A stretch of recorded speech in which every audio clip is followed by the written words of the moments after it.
Hello and welcome to Floyd Fever. I'm Colin Wood. And I'm Garrett Gravitt, and today we'll be discussing a new arcade business, the Science Center, and more. But before we talk about that, under construction, which is bound to bring up issues for people wanting to commute between Indiana and Kentucky, we sent our very own Lucas Hunchman to investigate the impact a potential bridge closing could have on the local community.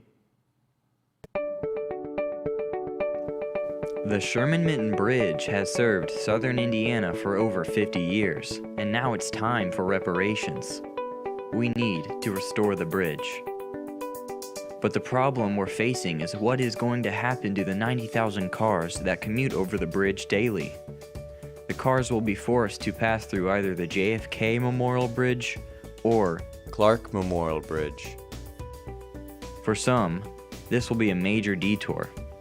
And for the majority using the bridge, traveling from Louisville to New Albany, whose typical commute is only 5 minutes, will now have an extra 20 minutes added to their drive. This will no longer conveniently usher Louisville citizens toward the city of New Albany, which may affect the success of local businesses. So I asked So Fittings if they had any worries. I think it'll definitely affect our customers' abilities to get here. They have had some listening sessions that I've attended where they kind of laid out lots of different options for how they could go about their repairs, ranging from shutting everything down to completely to a variety of different partial closures. And obviously partial closures do drag the repairs out longer, and depending on how those closures are done, it can impact worker safety. So I think as long as they are being very cognizant of the community's needs as well as the safety of the workers and the efficiency of the work, that they should be able to find a way that this can work out for everyone. So if you have any opinions on how the bridge repairs should be efficiently handled, be like CISA and speak up to your local community, because this is your bridge too. I'm glad I don't go to school in Kentucky. Those long driving routes would be dreadful. Exactly. If you often use the Sherman-Minton Bridge and want to share your input on the construction, visit the website shermanmintonrenewal.com. The bridge restoration officials will mind your point of view. And here at Floyd Central, we are fortunate enough to live in an area that's thriving, outcasted away from rivers, cities, or bridges. Floyd Central has plenty of local options when it comes to finding a job. In fact, a local favorite just reopened. Berry Choice is an ice cream shack that's been around since 1978. They just reopened this past weekend and are in need of workers. They are well known for hiring teenagers in this area, so this could be a great opportunity for students here at FC. Honestly, if you're looking for a job, go with a seasonal job because hours are very flexible, especially with school and summer because they understand you have vacations to go on. So I would recommend that, and plus they usually pay better due to their shorter year-round opening. If you're interested in applying to Berry Choice, you can go to berrychoice.com and fill out an application there. To those looking for the perfect year-round job, the Rec Bar may be the place for you. It recently opened up in New Albany and resembles that of a retro arcade, but with the added factor of fun that they've incorporated, a restaurant for both families and adults. FCTV sports anchor Rafe Swearingen takes a look. There's been a new addition to the lineup of attractions in downtown New Albany. The second addition to the Rec Bar franchise opened up in early February of this year and has started off strong, reeling in tons of customers and generating local buzz. Rec Bar features 2 open bars, a menu with a wide assortment of food, but the cherry on top is the 2 jam-packed stories of classic arcade games and pinball machines. But to really get a grip on the impact Rec Bar has had in the community and what it holds for the future, I had the opportunity to speak with FC's very own Dane Rudolph, who's part of the Rec Bar crew. I'm Dane Rudolph. I've worked at Rec Bar since it was opened on February 3rd.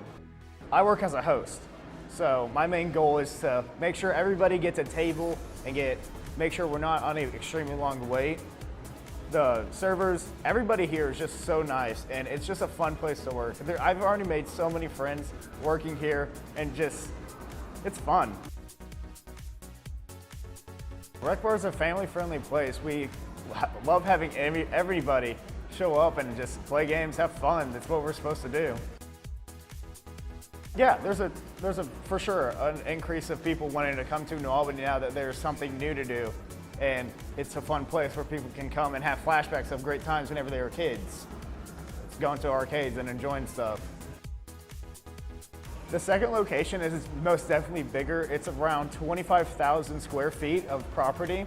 So it's a major increase. The staff here is great. You got all the people from Floyd County, New Albany. You got people that moved over here from J-Town. It's fantastic.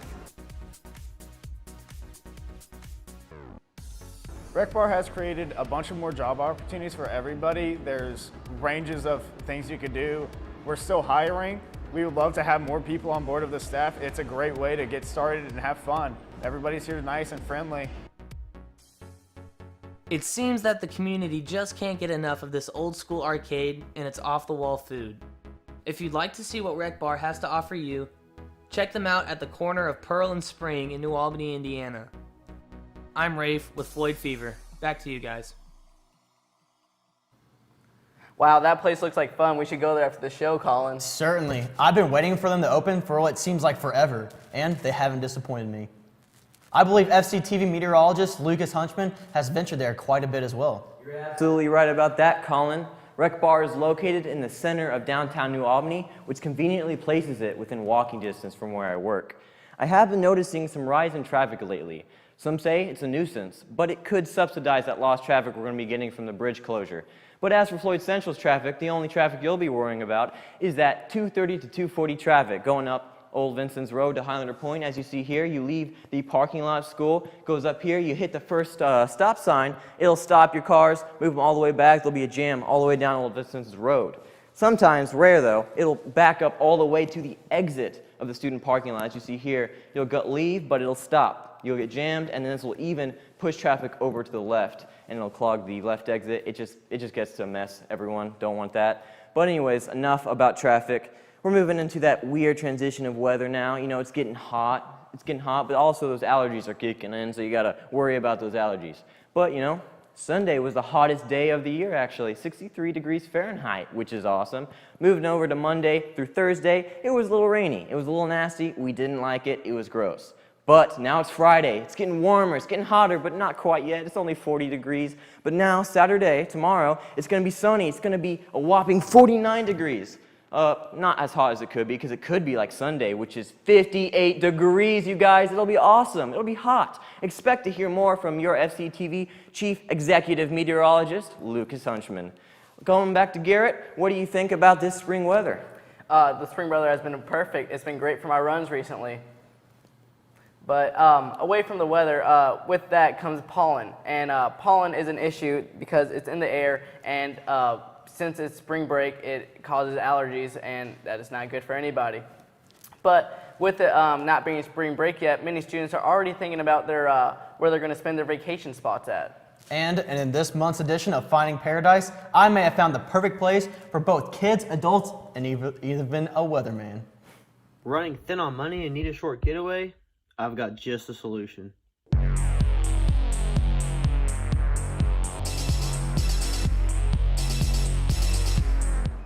I'm Colin Wood from FCTV, here to show you one of the short distance vacation spots you could go on with your family. Here at Kentucky Science Center, we're gonna have some fun. So let's head inside.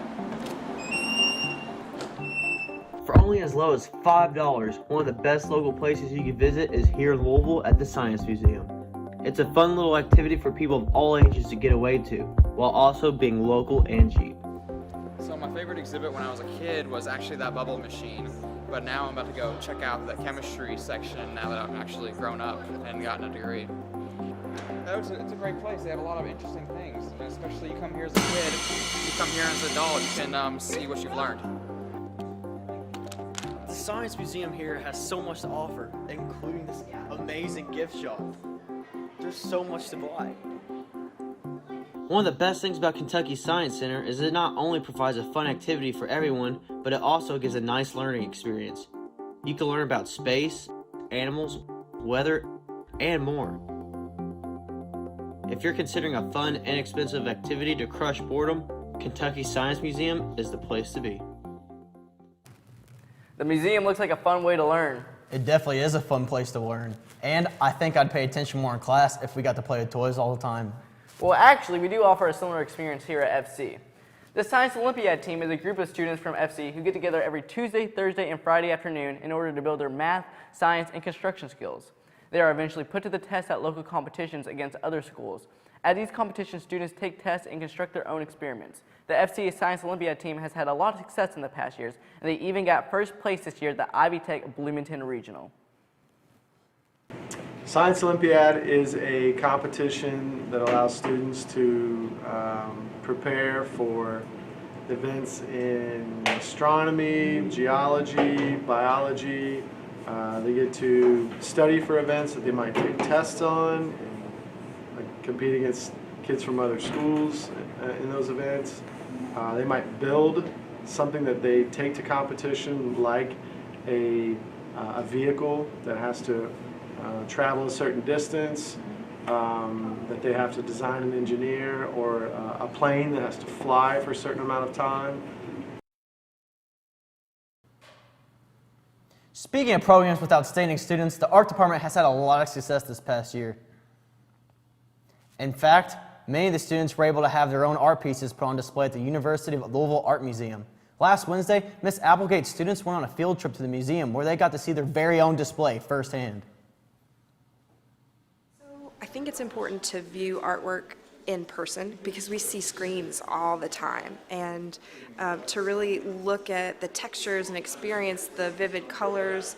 A lot of people, especially students, have never been in a gallery before, so they get to learn a little bit about gallery etiquette. Some of these beautiful art pieces, you know, the texture just looks, it looks so good, the texture. You just want to touch it, and Miss Applegate says, no, and it really makes me sad. I made the circular one first, and then I wanted to create like more of an abstract design, so I made this one on my free time and kind of like messed with shapes and like how much glitter I would put in it and stuff just to make it a little bit different. It's an honor because like I've always enjoyed art and going to museums, so to have my own stuff in a museum being like 18 is amazing. The Performing Arts Department also had success this past weekend with the Indiana State School Music Association Solo and Ensemble Contest, or also known as the ISSMA. Several students received gold medals, including some who received gold with distinction. Usually we start off with a run-through of the piece to figure out what needs to be worked on, and then we go to different spots in the piece and work on stuff separately to try to make the group better. And at the end, it's usually just another run-through to see how much we've gotten better. Congratulations to all the students who participated in the competition. Now enough with the arts. It's time to swing it over to Rafe to hear about our Floyd athletics. Thank you, Garrett. We truly do have some awesome programs here at FC. Sports are no exception, and with spring right around the corner, we've got tons of spring sports kicking off their season. Baseball has already started off with indoor batting and pitching every Monday and Friday since December. With the team starting their training so early, the Highlanders are striving to go the distance this year, aiming to snag a sectional title. Casey LeDuc, head coach of the team, laid out what he plans for this season.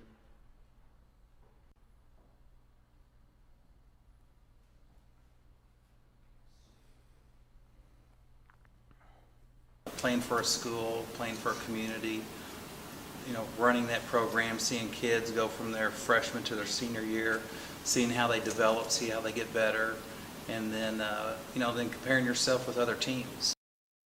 I have high expectations for them, so, I'm hoping for a very good season this year. Expectations for this year. On a similar note, softball is ramping up this year alongside baseball's FCTV's Isabella Stumler finds out what's in store for the Lady Highlanders this spring. Floyd Central Softball is expecting a promising season as they prepare in the preseason. You're preparing your team for this upcoming season. Well, this year we're really focusing on speed and quickness, developing more power in our swings, and really working the body movements the way that is proper. I'm preparing for this upcoming season by hitting like 3 to 4 times a week. Me and a couple of other girls have been going to the gym. We have conditioning, so we're trying to get as prepared as we can so we can go out for that first game. To prepare for the season, I've been pitching 3 to 4 times a week, and I've been going to the gym with some of my friends. Practicing every day and having a bond with my teammates. As they are preparing for the season, they are focusing in on their main goals. My goals for this season are probably I want to hit 20 home runs and try to go for a 500 batting average. I would say the biggest thing is to be a unified force. It's easy to get individualized in sport. We're trying to just come together a little bit more. Once we get that accomplished, we definitely a sectional championship and hopefully a little bit more on top of that. The team and coaches are focusing on their goals. They also are considering the main challenges they will face in the upcoming season. Our biggest challenges going to be this season are probably we have a lot of younger girls, not that many upperclassmen. We have a majority of our team are young, so I think getting the girls mentally prepared for the next level and getting them used to playing with girls that are older than them and not just in the same age class will probably be the most difficult part. Although the team has their challenges, they focus on their strengths as well. The strength is going to be this season. It's more than likely going to be defense. It's not where it needs to be quite yet, just for in season. But I think if we hit some more and get some more girls put in some work, I think we'll do good. The past 2 years, we've been very power-based offensively. Before that, Floyd Central is known as speed. This year, I think we have a really good combination of both. We have some good varsity starting pitching, and I think defensively we'll be really strong. Preseason practice shows for a promising season. There also is star players to be looking out for this season. Taryn Weddle was an All-American last year. I expect her to be a top candidate for Miss Softball in the state of Indiana. Madison Walton is a Division I pitcher, signed with Valpo. Taryn signed with University of Louisville. But aside from that, we have our senior class really as a whole. We got Liz Ford, you got Madison Bush, Bailey McLean, Emma Koopman. This year's prospects for the Lady Highlanders do look promising. If these juniors, seniors, and even sophomores take these new underclassmen under their wing, they're going to be a force to be reckoned with. Switching gears a little, track has been going at it. They've already competed in a few meets, dominating the competition. But a new addition to the lineup has been catching some eyes. Luke Collins is the newest runner on the track team. With how well he's been performing, we have to wonder what kind of goals has he set for himself? What does his coach expect out of him, and how is he fitting in with the other runners?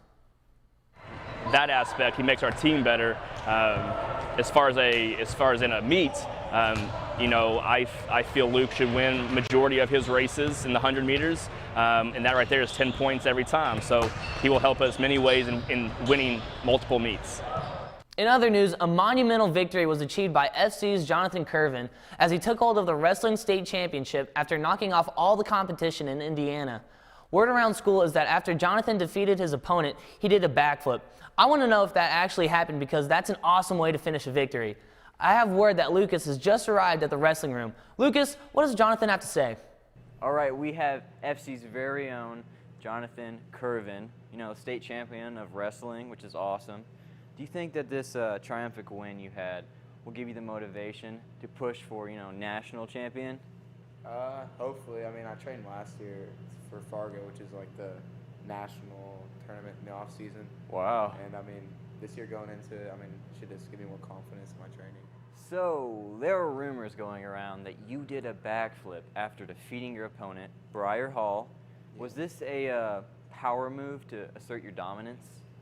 My friend Jay, teammate Jay, told me to do one. Some other people were like rumored, like, hey, you can do backflip. I was like, I will. That's cool. And I was watching, no one else did one. I was like, it's my time.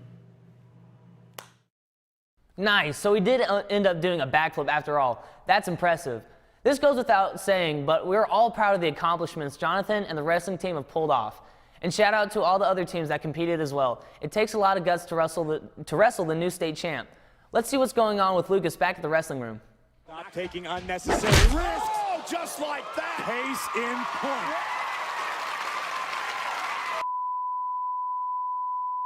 Hopefully Lucas will be able to make his way back to the studio. As for Jonathan, he's probably doing another backflip right now. After finishing up their season, the wrestling team hosted a youth tournament here at FC, giving kids the chance to competitively wrestle while our wrestling team acts as the officials, Jonathan Curvin being one of them. deity. They always come up to me and like, didn't you win state? They give me like a little high five. So I just try to, I don't know, show them wrestling moves. It's good to be a good role model for them and show them like hard work pays off eventually. Mr. Sisson, a teacher here at FC, coaches the wrestling team and has gotten a once-in-a-lifetime opportunity to travel across the globe over to Japan to watch this year's 2020 Summer Olympics. Thanks to the help of a Lilly Grant. What exactly is a Lilly Grant, though?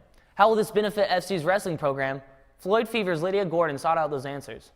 I wrote it with the Jeffersonville wrestling coach. We wrote it together as like two rival coaches going to spend a significant amount of time together, kind of learning from each other, experiencing things together, and growing as individuals, coaches, teachers, everything. And so us obviously being wrestling coaches, wrestling's the pinnacle. The Olympics is the pinnacle for wrestling.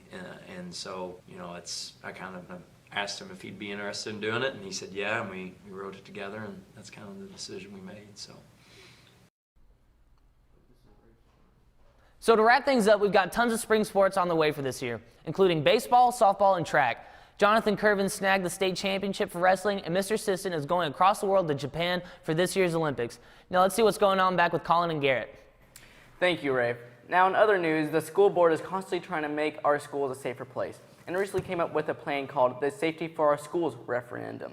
The idea is to raise taxes in order to invest it into our school safety. A press conference was recently held to inform the community of this initiative. Superintendent Dr. Brett Snyder made the following statements. The school corporation is putting forward a comprehensive plan focusing on enhancing preventative as well as proactive safety measures. We would like to ask our community to strongly consider the merits of this conversation and ultimately vote yes to support the well-being of all of our students and all of our staff. Residents of the community will be able to vote on the referendum during the election on May 5th. And speaking of taxes, it's that time of year when students with a job will need to file. While it may seem complicated, for many students it can be quite simple.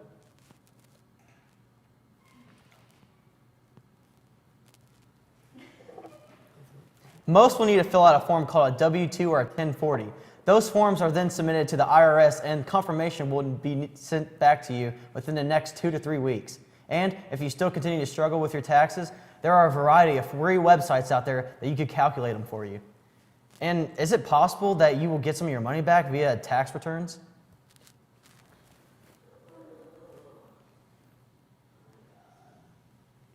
For a high school student, it's really easy. There's something, chances are you'll get most of your taxes back. The only thing you wouldn't get back are your payroll taxes, so things like Social Security, Medicare, those are taxes that go to current beneficiaries. You don't get that back, but the federal income tax and the state income tax, you'll get most of that back. I didn't know that taxes could be so simple, but hey, you learn something new every day. And when it comes to learning, there is one teacher that is well known amongst a lot of students here at FC, and his name is Mr. Clooney. We sent Elizabeth Melton to learn more about this popular teacher.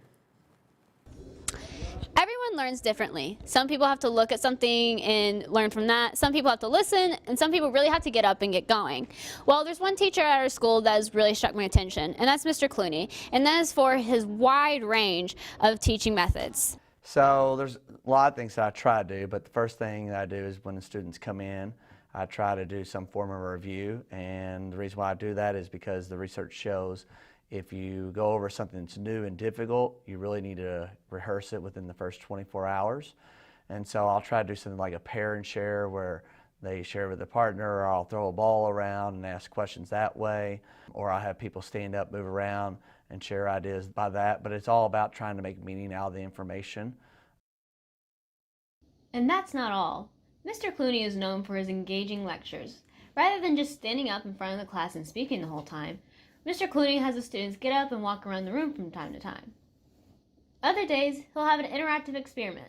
On top of it all, Mr. Clooney is known to have morning reviews on the days of his tests. All students are welcome to join, and donuts and drinks are served. When asked what he believed was the best method for teaching, Mr. Clooney simply answered that it's all about diversity, and it appears to be true.